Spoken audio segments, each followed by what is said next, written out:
Hello everyone, চলে আসলাম Julius সিজারের দ্বিতীয় পর্বে। আশা করি প্রথম পর্বের অডিও বুকটি আপনাদের ভালো লেগেছে। তো কথা না বাড়িয়ে শুরু করা যাক আমাদের দ্বিতীয় পর্বের অডিও বুকটি। রোমে ব্রুটাসের বাগান বাড়ি। ভোর হওয়ার অনেক আগেই ব্রুটাস বিছানা ছেড়ে ওঠেন। ভৃত্য লুসিয়াসকে পড়ার ঘরে আলো দিতে বলে সিজার সম্পর্কে ভাবতে বসেন। তিনি জানেন দেশকে বাঁচাতে গেলে জুলিয়াস সিজারকে মরতে হবে। তবুও হত্যার সপক্ষে তিনি যুক্তিগুলোকে সাজাতে চান। ব্যক্তিগতভাবে সিজারের সঙ্গে তার সম্পর্ক খারাপ নয়, কিন্তু রাজপদে অভিষিক্ত হলেই তিনি বিষধর সাপের মতো ভয়ঙ্কর হয়ে উঠবেন। তাই ডিমের অবস্থাতেই যেমন সাপকে মারতে হয়, তেমনি সিজারকেও ক্ষমতা পাবার আগেই হত্যা করা ছাড়া আর কোনো পথ নেই। লুসিয়াস আলো এনে দেয়, আর সঙ্গে সেই একটি চিঠি। চিঠিতে ব্রুটাসকে উদ্দেশ্য করে বলা হয়েছে, রোমের স্বার্থে অত্যাচারীদের উপরে আঘাত হানতে কতদিন রোম এই কষ্ট ভোগ করবে। ব্রুটাস নিজের মনে শপথ করেন, তার দ্বারা যদি সম্ভব হয় তাহলে সেই প্রতিকার তিনি নিজেই করবেন। মার্চ মাসের 15 দিন পার হয়েছে। এই সময় ক্যাসিয়াস ও আরও অনেকে ব্রুটাসের সঙ্গে দেখা করতে এলেন। তাদের টুপি কান পর্যন্ত নামানো এবং মুখ এমনভাবে পোশাকে ঢাকা যে তাদের সহজে চেনা যায় না। ব্রুটাস জানেন তারা ষড়যন্ত্রকারী। তিনি নিজের মনে বললেন, রাতের বেলাতেই যদি তাদের মুখ ঢেকে রাখতে হয়, তাহলে দিনের আলোয় তারা এই মুখ কোথায় লুকাবে। ক্যাসিয়াসের সঙ্গে ছিল ক্যাসকা, ডেসিয়াস, সিন্না, মেটেলাস, সিম্বার ও ট্রেবোনিয়াস। ক্যাসিয়াস জানালেন তারা সকলেই ব্রুটাস সম্পর্কে উচ্চ ধারণা পোষণ করেন। ক্যাসিয়াস তাদের সংকল্প সাধনের শপথ গ্রহণ করতে চান, কিন্তু ব্রুটাস অন্য ভাবনার মানুষ। তিনি বললেন, রোমের প্রত্যেক মানুষের মলিন মুখ প্রেরণা হিসেবে যথেষ্ট। সিজারের অত্যাচারে সকলে সেই অত্যাচার ও অবিচার থেকে নিজেদের মুক্ত করার জন্য ঐক্যবদ্ধ হয়েছে। তার জন্য অন্য বন্ধনের দরকার কি, প্রবীণ সিসেরোকে দলে নেওয়া হবে কি না সে সম্পর্কেও আলোচনা হয়। মেটেলাস তাকে দলে নেওয়ার পক্ষে বলে। তার মতে পক্ষকেশ বৃদ্ধ দলে থাকলে সকলের সমর্থন পাওয়া যাবে। ব্রুটাস ক্যাসিয়াসের দলের চঞ্চলতা ও উদ্যমতা তার পরিণত বিচারবুদ্ধিদের গভীরতায় ঢেকে যাবে, লোকের চোখে পড়বে না। ব্রুটাস বললেন, সিসেরো কখনো অন্যের মতে চলে না, তাই তাকে বাদ রাখাই ভালো। সিজার ছাড়া আর কাউকে হত্যা করা হবে কি না এই বিষয়টি নিয়েও আলোচনা করা হয়। ক্যাসিয়াস বলেন, এ ধরনের ঘটনা যাতে ভবিষ্যতে না ঘটে তার জন্য সিজারের অনুচর অ্যান্টনিওকেও হত্যা করা দরকার। কিন্তু এ ব্যাপারে ব্রুটাস বললেন, তাহলে ঘটনাটা খুবই রক্তক্ষয়ী হতে পারে। ব্রুটাস বলেন, আমরা সিজারকে কসাইয়ের মতো হত্যা করছি না, আমরা তার মতবাদের বিরুদ্ধে রুখে দাঁড়িয়েছি। তার জন্যই সিজারের রক্তপাত করতে হবে, কিন্তু আক্রোশবশত তো নয়। তো আমাদের এ কাজে যেন কোনো ভাব না থাকে, আমাদের এ কাজ দেখে যেন মনে হয় বৃহত্তর প্রয়োজনের খাতিরে মহত্তর উদ্দেশ্য সাধনের জন্যই এই কাজ। ব্রুটাস বললেন, কারো মাথা কাটা গেলে যেমন হাত কিছুই করতে পারে না, তেমনি সিজার মারা গেলে অ্যান্টনিও সম্পূর্ণ নিষ্ক্রিয় হয়ে পড়বে। ক্যাসিয়াস তবুও বললেন, অ্যান্টনিও সম্পর্কে তার ভয় আছে, কারণ সিজার সম্পর্কে তার গভীর শ্রদ্ধা। ব্রুটাস তাকে ভরসা দেন, ঘড়িতে 3টা বাজে।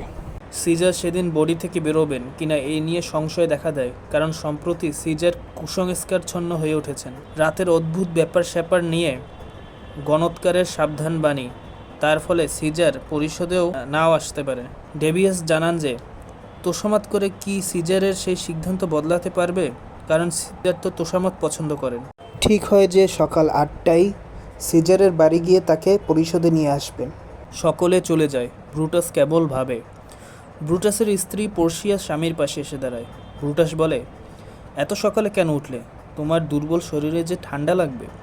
পোর্সিয়া অনুযোগ করে, সে তো ব্রুটাসের স্বাস্থ্যের পক্ষেও খারাপ, তাহলে সে কেন চুপি চুপি বিছানা ছেড়ে উঠে এসেছে। পোর্সিয়া জানতে চায়, কিছুদিন যাবৎ ব্রুটাসের মনে যেন এক ঝড় চলছে, সে বড় অস্থির ও চিন্তান্বিত। কেন? পোর্সিয়া জানতে চায় তার দুঃখের কারণ। উত্তরটা অবশ্য এড়াতে চান ব্রুটাস, কিন্তু পোর্সিয়া ছাড়ে না। সে বলে, স্ত্রী হিসেবে জানার অধিকার তার আছে। সে আরও জানতে চায়, কারা ওই 6-7 জন লোক যারা মুখ ঢেকে রাতে এসেছিল এই বাড়িতে। পোর্সিয়া বলে, আমি তোমার বিবাহিত স্ত্রী, অথচ তোমার কোনো গোপন কথা জানতে পারবো না, এ কেমন কথা ব্রুটাস? শুধু কি তোমার সঙ্গ দেওয়াই আমার কাজ?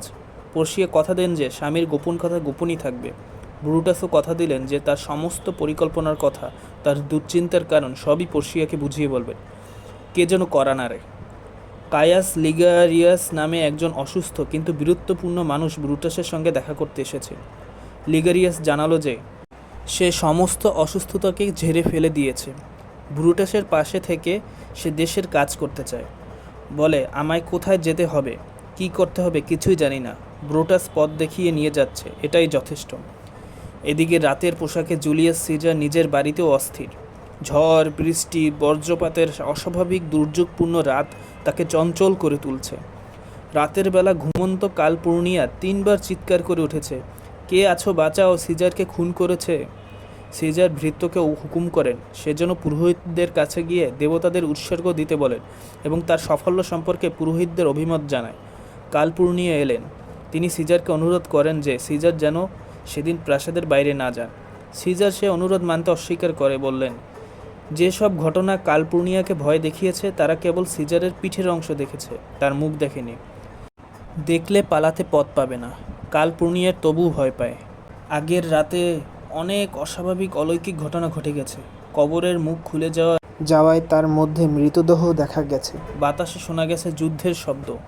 রাজপথে প্রেতাত্মারা চিৎকার করে বেরিয়েছে। এসব ঘটনায় রয়েছে অশুভ কিছু ছায়া। তাই কালপূর্ণিয়া ভীত।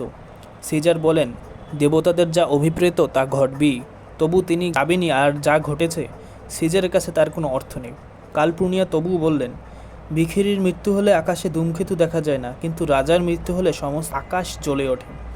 জবাবে সিজার বললেন, কাপুরুষ মৃত্যুর আগে বহুবার মরে, যারা সাহসী তাদের মৃত্যু একবারই। আর সবচেয়ে আশ্চর্যের কথা এই যে মৃত্যু অনিবার্য জেনেও মানুষ মৃত্যুতে ভয় পায়। ভৃত এসে জানায় যে গণৎকাররা সিজারকে বাইরে বেরোতে বারণ করেছে। সিজার কিন্তু বিরোধে দৃঢ় প্রতিজ্ঞ। কালপূর্ণিয়া তবু অনুরোধ করেন যে সিজার যেন অসুস্থতার অজুহাতে নিজে না গিয়ে মার্ক অ্যান্টনিকে সিনেটে পাঠান। ইতিমধ্যে ডেসিয়াস আসে সিজারকে সিনেটে নিয়ে যেতে। সিজার ডেসিয়াসকে নির্দেশ দেন সে যেন সিনেটে গিয়ে জানায় যে সেদিন সিজার যাবেন না। কোনো মিথ্যে অজুহাত নয়, সে যেন শুধুই বলে সিজার আসবেন না। ডেসিয়াস কোনো একটা কারণ বলতে তিনি বললেন সিজারের ইচ্ছেই যথেষ্ট। তবে তিনি ডেসিয়াসকে প্রকৃত কারণ বলেন কালপূর্ণিয়ার খারাপ স্বপ্নের কথা।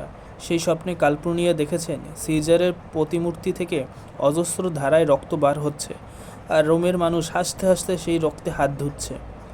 এই অতিপ্রাকৃত ঘটনায় কালপূর্ণিয়া পেয়েছেন বিপদের আভাস ও তিনি নতজানু হয়ে প্রার্থনা করেছেন যেন সিজার সেদিন ঘরে থাকেন। ডেসিয়াস অবশ্য সেই স্বপ্নটির অন্য ব্যাখ্যা দেয়। এর অর্থ এই যে আপনার দ্বারাই মহান সাম্রাজ্য বিভিন্ন দেশের রক্ত শোষণ করে পুনরুজ্জীবিত ও গৌরবান্বিত হয়ে উঠবে। ডেসিয়াস বলে, সেদিন সিজার সিনেটে না গেলে সিনেটের মতো পরিবর্তন হতে পারে। কেউ হয়তো পরিহাস করে বলতে পারে সিনেট ভেঙে দাও। আবার সেদিন সিনেটে বসবে যেদিন সিজারের স্ত্রী ভালো স্বপ্ন দেখবেন। সিজারের লোকে কাপুরুষ ঠাওয়াবে। ডেসিয়াসের কথায় সিজারের মত বদলায়। তিনি বললেন, আমি যে বউয়ের কাছে আত্মসমর্পণ করেছিলাম তার জন্য লজ্জিত। কে আছো, আমাকে আমার পোশাক দাও, আমি সিনেটে যাব। ইতিমধ্যে ব্রুটাস ও অন্যান্যরা সিজারকে নিয়ে যেতে এলেন। ব্রুটাসকে দেখে সিজার খুশি হলেন। অ্যান্টনিও অবশ্য এসে বললেন। সিজার সিনেটে যাওয়ার জন্য তৈরি হতে ভেতরে গেলেন। সিজারের সিনেটে যাবার পথে তার একজন শুভাকাঙ্ক্ষী আর্তেমিরাস অপেক্ষা করেছিল সিজারের হাতে একটি চিঠি দেবার উদ্দেশ্যে। সেই চিঠিতে অবশ্য সিজারকে সাবধান করে দেওয়া হয়েছিল যে তিনি যেন ক্যাসিয়াসের উপর নজর রাখেন, ক্যাসকার কাছে না যান, অন্যদের প্রতিও নজর রাখেন। তারা সিজারের বিরুদ্ধে একজোট হয়েছে।